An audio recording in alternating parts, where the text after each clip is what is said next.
Or good morning to everyone today. Hope you guys are doing well. So today, we wanted to focus on the purchase to payment, automating the procurement lifecycle, and we're going to focus on the SPA or Scanco Procurement Automation platform, which includes the payments integrated solution from Scanco. So my name is Paul Carreiro. I'm a product sales specialist over here at Scanco. Been with Scanco for a couple years now on the account management side and now working specifically with the procurement and payments automation products. And I'm joined today by Tyler Mihalik from CoreChain Technologies, who's going to speak a little bit more specifically on the payment solution and how that integrates. Yeah, thanks, Paul. Excited to be, being able to discuss the payments portion of Scanco's SPA product with everyone today. Been working in the broader AP space for the better part of a decade and working closely with you guys over. It's my Scanco friends now for multiple years. So excited to get into it. Appreciate it. So just a quick overview of what we'll be discussing today. We'll start with a quick intro to Scanco if you're not too familiar with us. Then we'll get into some product discussion starting with Scanco Procurement Automation, which I'll keep referring to as SPA. I'll outline some main challenges that SPA solves and then discuss some upcoming enhancements in case you missed those from a previous webinar we did on SPA a couple months ago. And as I mentioned before, we've got Tyler here. Tyler's going to go through some common challenges on the AP side that we solve for with our newest integration. And he's also going to go into a short demo of Scanco's payments automation platform.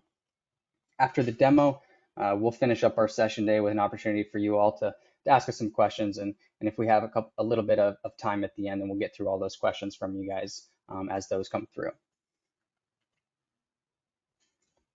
So first of all, a little bit about Scanco.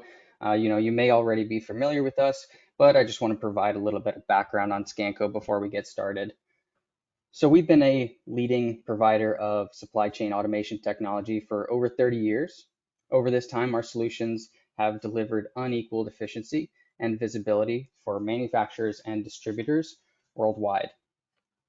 Our solutions range from simple barcoding to complex distribution and manufacturing operations, and our goal is always to lead our industry with innovation and top-tier fully integrated automation specifically for your ERP system.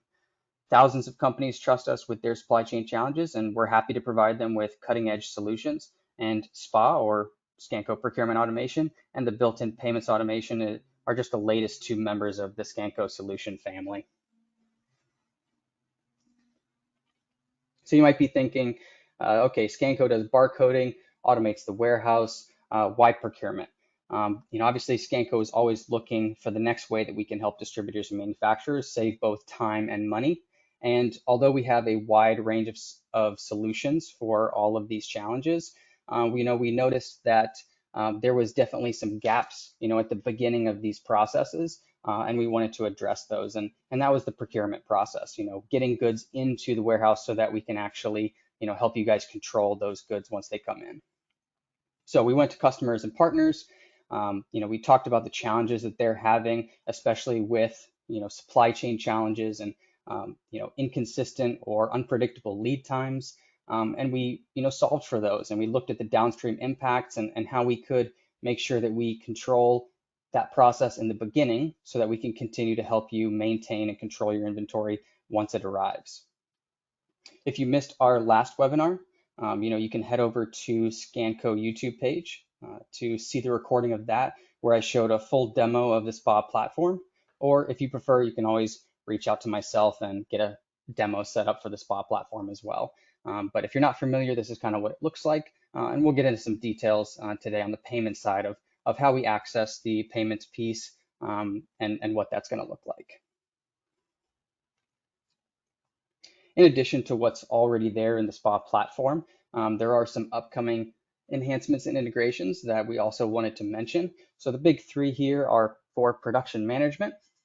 This is going to be a full integration into production management for all these folks who are moving from work order or not moving from work order, but maybe bill of materials as well. We offer multi-layer visibility on subassemblies to go as deep as you need to go into the subassemblies.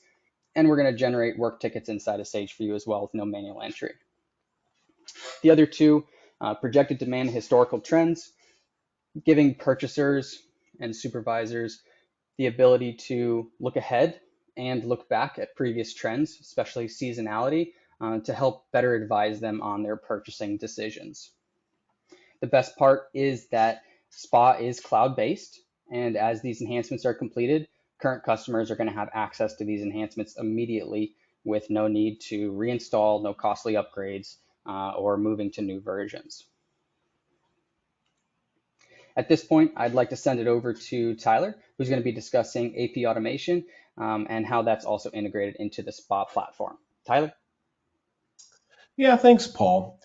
I'll start with this. We'll run through payments and the included functionality into SPA, benefits to customers today, top concerns, high level, address and touch economics, and show off the platform like you mentioned. So let's start with, what are finance teams trying to avoid? And I really think it's this scenario. It's a messy, paper-based, decentralized, broken workflow. Those are prone to error, inefficiencies, duplicated AP efforts. And in this digital transformation age of 2023 that we're all in, I mean, no one really should be experiencing inefficiencies paying suppliers, right? So I'd say, as a betting man, COVID probably shed a big light onto internal processes that could be electrified, specific when we're thinking to accounts payable and payments. I think none greater than transitioning away from having to print hundreds of checks in any given check run, stuff envelopes, hope and pray that the mail system delivers before Christmas time rolls around. Because we'd factor in, the invoice has been approved in the accounting system, checks have been cut, checks are signed, checks are sent, checks tracked, any paper expenses, right? So we're thinking check stocks, envelopes, etc. We could be thinking postage costs. Those have gone up 3 times in the last 18 months. God forbid any error corrections, stop reissue payments, even down to taking a phone call from a supplier. Where's my payment? I think it all adds up. So when we start looking at cost, there's a growing 25 to 30 trillion business to business U.S. payment space today. Paper checks still account for half of those transactions. Paper checks are nearly 15 times as much as electronic payments when considering all costs involved.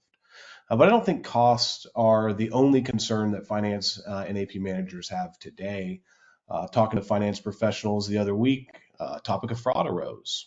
Not shocked that it did. I was reading a article from Ardent Partners not long ago, stating back in 2022, 81% of small to medium-sized businesses, what we were classifying as the said middle market, the 5 million to 1 billion, range in revenue style businesses, either had a fraudulent attempt or a successful attack on their business. So when we're thinking about fraud, the FBI has been warning us, business to business payments fraud, the number one growing area for fraud. So why is that? How is fraud taking place? And I think it happens in multiple ways. I think the most prevalent way fraud occurs is business email compromise. BEC, might have heard it referred to as even vendor impersonation.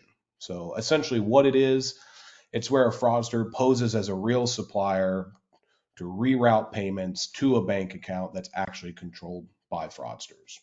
And it's scary to start thinking about that from the capabilities that Chat GPT and these AIs that we're all falling in love with, these tools that are better able to articulate emails grammatically in a mere matter of seconds. It's just going to make it harder and harder and harder to identify those potential scammers that are just reaching out to update banking details and whatnot. And there's other ways of fraud too. Don't get me wrong. Counterfeit checks, right, being used to steal cash from companies. Similar vein, stealing real checks, right, from the mail carrier system.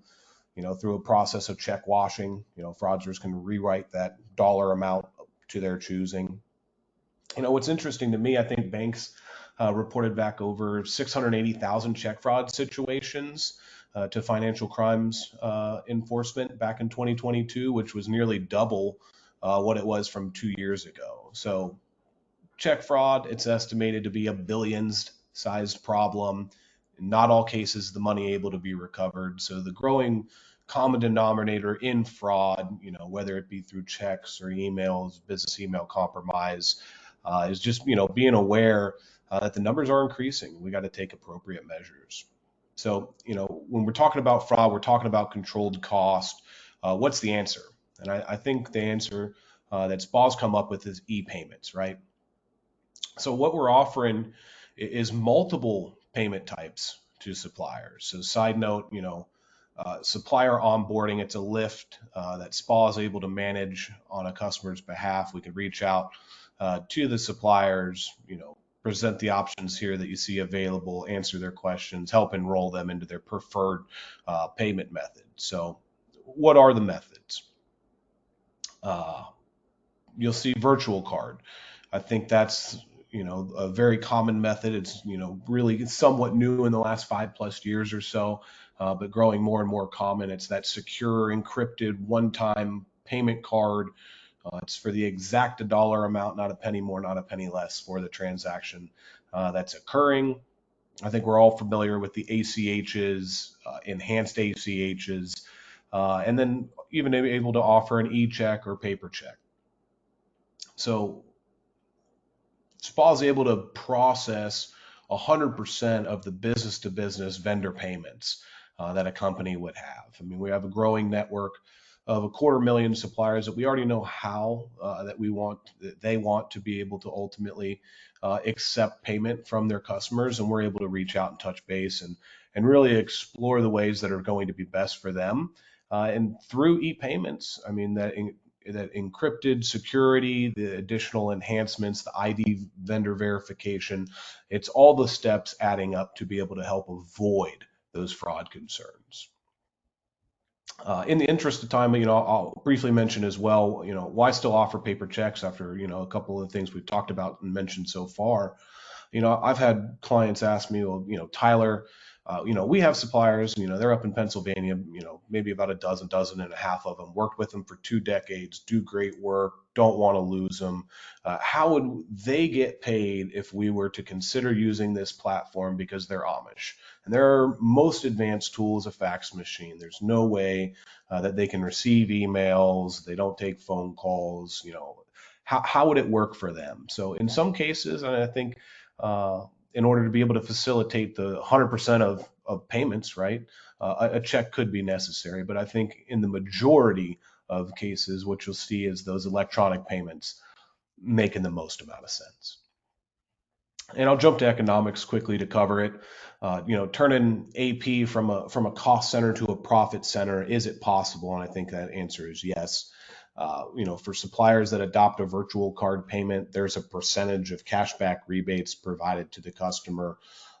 There's not transaction fees in the sense to the customer that whether we're processing a virtual card, ACH version, or even a paper check on their behalf.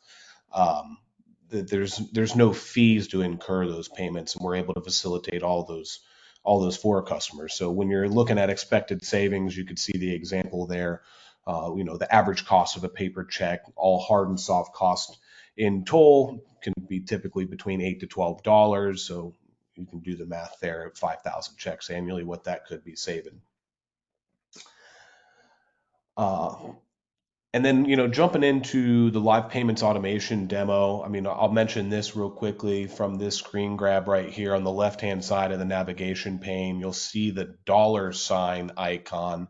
And that's where, we can have user-defined based roles to be able to have those, folks that are in AP that are doing the processing, be able to have that single sign-on capability and access just the, the payments portion if necessary of the platform. But I'll go ahead and take control now, Paul, of the live actual presentation. So what you see here is the navigational pane of payments automation in Scanco on the left-hand side, as well as the home page, landing page, what you would want to call it, welcoming myself as the user here. This environment's all full of dummy data, but what you can see is, 30 payments over the last X amount of dates in a range at a specific dollar amount on a date, it'll break it down by ACH, card, e-check, checks, whatever payment adoption that the supplier so chose to accept and enroll in. There's reporting here, ultimately additional reports here, but reports that are on the main page that are important, like pending payments, lifetime payments, volume, as well as totals, as well as some of the top vendors or suppliers, right, that are receiving those payments. And in addition, even some recent activity that is actually scheduled at the top. But where the magic happens is in the payments tab. So during a customer onboarding, we would essentially set up CoreChain Pay as a bank account. So like if we were sending payments to a Wells Fargo, Bank of America, whoever it might be, we could schedule that to be set up as SPA, Scanco Payments Automation, creating that payment instruction file. As done today, we could simply, instead of uploading it to a bank, we'd be able to upload it to our system. If we were able to come down here, select the correct file, and upload at the click of a button, what you would be able to have is a successfully uploaded file. These file names can be numbers, combinations, text. It could literally have and dictate anything and that fits brand standards, guideline standards. We could sort by all column headers, original dates, names, amounts, statuses, uh, however the filtering needs to happen. If we were to try to upload a file, and let's say from the file that matched what I tried to upload earlier this morning, the 1422 file, if I was trying to upload a file and accidentally didn't click on the correct SPA test payment file that I was accepting to upload, the system's smart enough to understand duplicate files and not make duplicate payments, right? If we were to open up one of the payments here, this is the batch payment. We had 6 payments in this example to be able to batch for the total amount. It'll give the statuses of created, granted, delivery scheduled. Payments are able to be delivered, electronically through the use of card as well as the use of ACH, within 24 to 48 hours.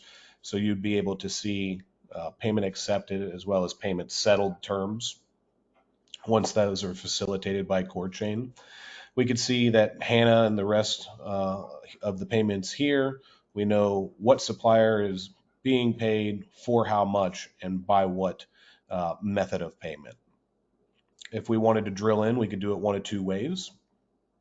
We can drill in by clicking into the payment to be able to see additional details, or by going to individual payments, we're able to see Hannah's payment and drill back into it this way. In addition to individual payments, you'll be able to still have all of the payees, any suppliers that you have, so we know that we're sending Abraham all of these payments throughout dates, might be reoccurring, or if it was just Hannah, it might just have been the one-time payment that we've ever sent her. So that's the quick version, Paul, of payments, the benefits, being able to view the payments platform today. So I think we can kick it over to questions. I'm sure we have a couple and be able to walk through those.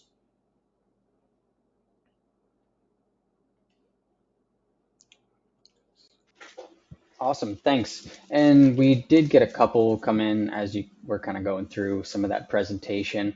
So Awesome. I'll just kind of send those over to you kind of piece by piece here. The first one we got was about if a customer is already using their bank for some ACH payments. Yeah. Well, music to my ears, honestly. The road to electrifying payments has already had some headway made. I think, what I would say is SPA gives the full control to manage payments. So we can make the same ACH payments to the suppliers instead of your bank. Suppliers would have better visibility to those payments. If internal business decisions from a supplier wanted them to change their payment preferred method, that could be updated. So SPA just has those multiple options.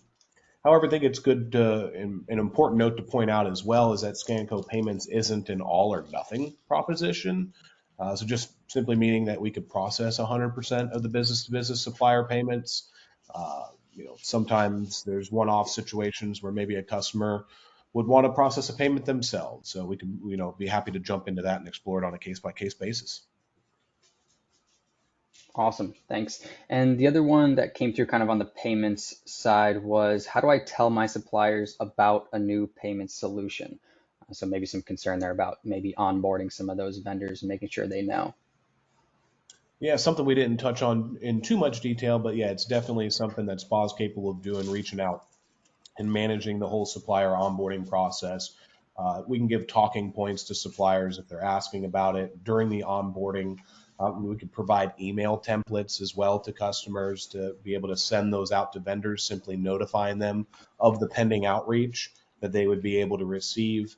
Typically, that outreach, once been able to connect, whether it be through a combination of calls, emails, whatever that capability may be, it takes sub 3 minutes to be able to have the conversation, enroll, and have those AR folks back at the supplier, back to doing and handling their busy process of what their day would be all in total. Sounds good. And on the procurement side, we did get one question just about how the Spot platform kind of integrates with the payments platform. And I think, Tyler, you touched on this just briefly, was just that money sign on the left-hand side. So if a user has permissions to go into that, that are set up inside of the Spot platform, then they can select that money sign. It's going to allow them to kind of move straight into the payments platform via single sign-on. So the user is going to be brought straight into their payments automation page. So I think that was all the questions we had. I appreciate everybody giving us some time this afternoon. If you guys have any other questions, obviously you have our emails and phones there. Feel free to reach out. If you have any other questions, we can certainly schedule a demo to kind of go through some things in a little bit more detail and talk more specifically to your process. But have a good day, and once again, appreciate everybody's time.